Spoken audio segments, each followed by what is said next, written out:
Okay, hi people. Don't ask me why that I decide to record sitting on the floor. I think I'm just being lazy. I really don't know why I do this. But anyway, who cares? I'm going to try to make this video brief, like I always try to do, but I had to take some notes because there are a few different areas that I wanted to talk about. Okay, so I've been wanting for okay, what this is about is I wanted to post publicly on this because I think it's been a funny and interesting journey that is deserving of a video at this point.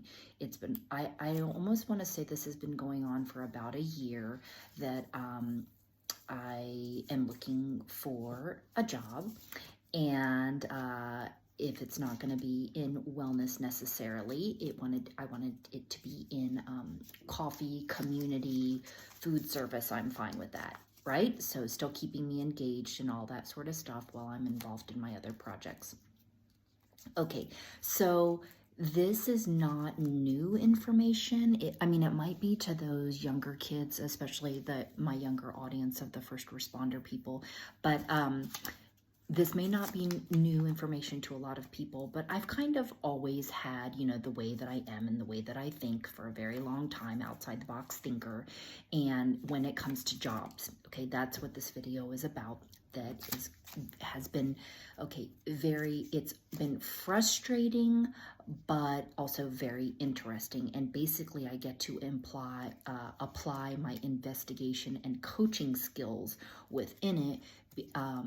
So that's, I guess, what's kind of made it entertaining. And so I want to come back and share my journey through this.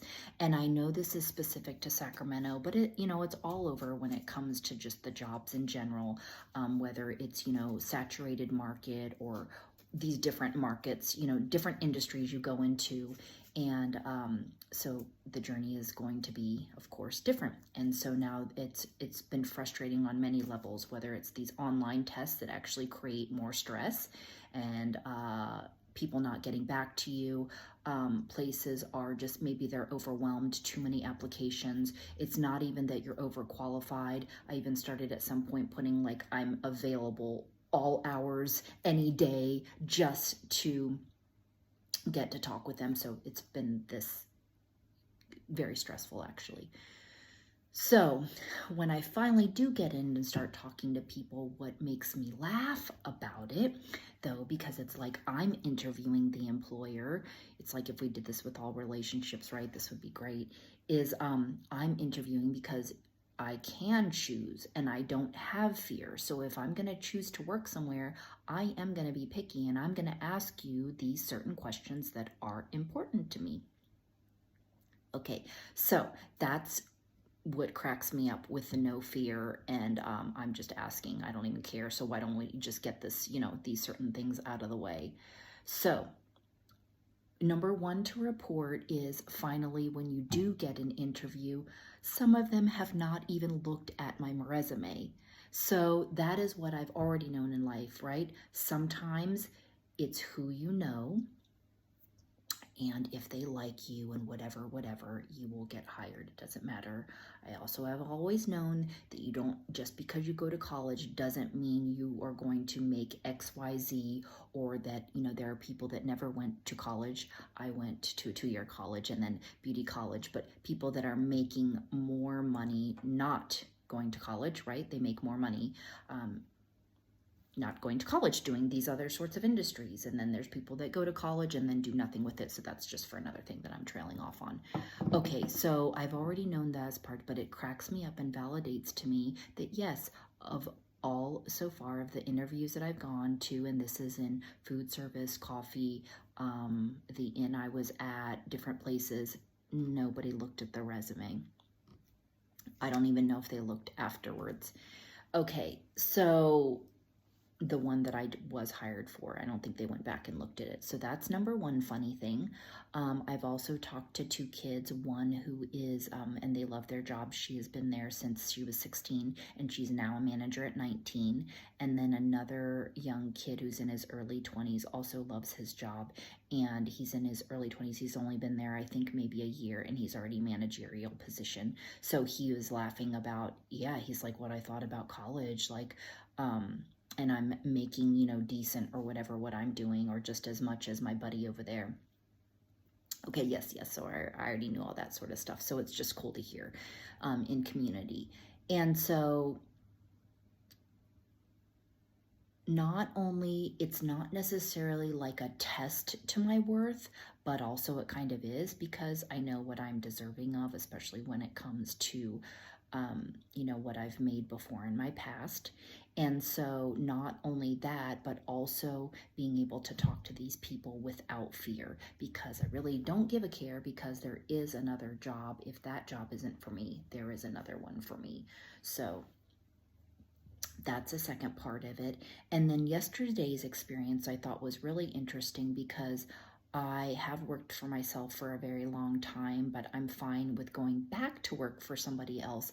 But of course, I want to be appreciated and certain things, because I know that my work ethic and my passion, that the same thing as well, right? I want to feel appreciated in some sort of way. It could even just be from the customers, but definitely if it's from an employer, I want to be appreciated in some way.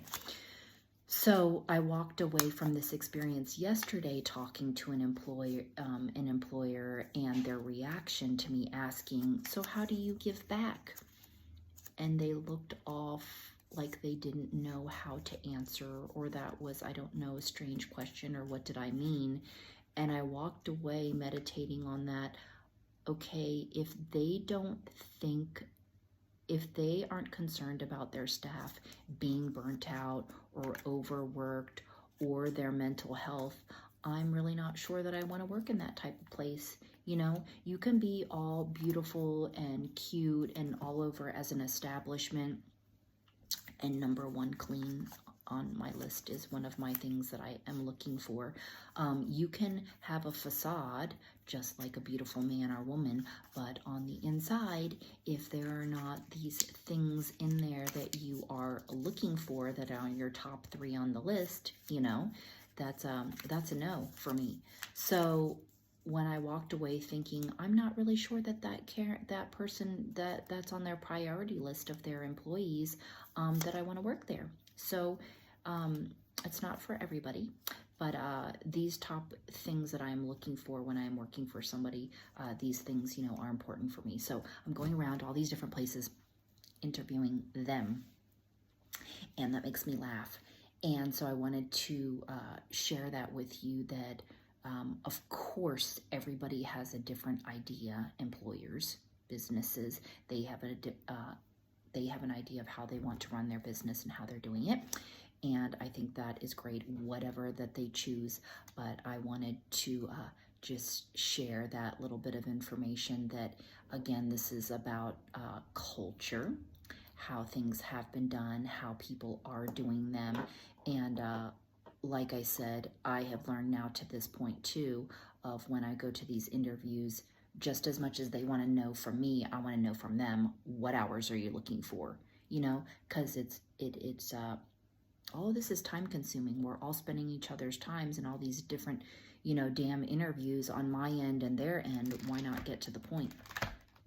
So imagine if we started all relationships like this, how much it would take out a lot of the stress of the whole thing, of the process. So I wanted to share that with you guys today. And anyway, if anything, just give you a glimpse of what's going on in 2023 and the job hunt search, which you really can't gauge anymore. Somebody not calling you back, what the reason is.